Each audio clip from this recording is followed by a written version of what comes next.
បងប្អូននៅពេលយើងកាន់ mixer នៅពេលយើងគ្រប់គ្រងនៅ mixer ចំណុចមួយដែលយើងគួរតែដឹងហើយយើងត្រូវតែបង្កើតវាគ្រប់ពេលវេលាហ្មងគឺយើងមាន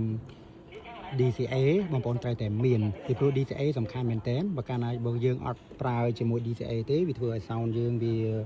មានបញ្ហាពេលខ្លះយើងចង់តម្លើងសំឡេងពេលខ្លះយើងចង់បន្ថយសំឡេងអីយើង loop ជាមួយនឹងតាម channel នីមួយៗឬក៏ជាមួយ gain វាធ្វើឲ្យ sound យើងវាមានបញ្ហាដូច្នេះយើងត្រូវចាំថានៅពេលយើងគ្រប់គ្រងទៅលើប្រព័ន្ធសំឡេងមួយយើងត្រូវការ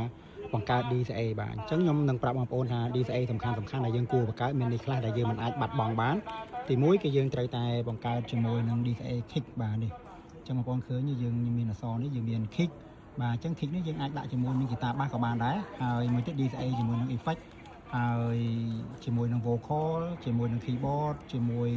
ទៅកម្មវិធីនេះយើងមាន MC បាទយើងមានកម្មវិធីធំយើងត្រូវមាន MC ហើយយើងមាន guitar bass ហើយយើងមាន PC ប៉ុន្តែរឿងមួយទៀតដែលយើងត្រូវដឹងនោះគឺយើងត្រូវតែបង្កើតឲ្យ snare ហើយនឹង solo ដែរបាទនេះប្រយោជន៍ DCA កាលណាយើងចង់ឲ្យសំឡេងមួយណាយើងលើខ្ពស់លើតិចអីក៏យើងប្រើលើ DCA នឹងឯងមកយើងគ្រប់គ្រងទៅដូចថាឧទាហរណ៍តែឥឡូវខ្ញុំចង់បាន kick លើយ៉ាងម៉េចអីខ្ញុំរួចខ្ញុំអត់ទៅលេងលើចំណោយទេបងប្អូនអញ្ចឹង DCA សំខាន់មែនតើយើងត្រូវការបង្កើត DCA ពិសេសប្រហែលនេះគឺចាំបាច់យើងត្រូវធ្វើការ live បាទយើងសួរតម្លើងបន្ថយគឺលើ DCA នឹងឯងបាទអញ្ចឹងអរគុណច្រើនបងប្អូននេះជាមេរៀនកលឹះខ្លីៗមួយសម្រាប់បងប្អូនដែលបង្កើត DCA បាទ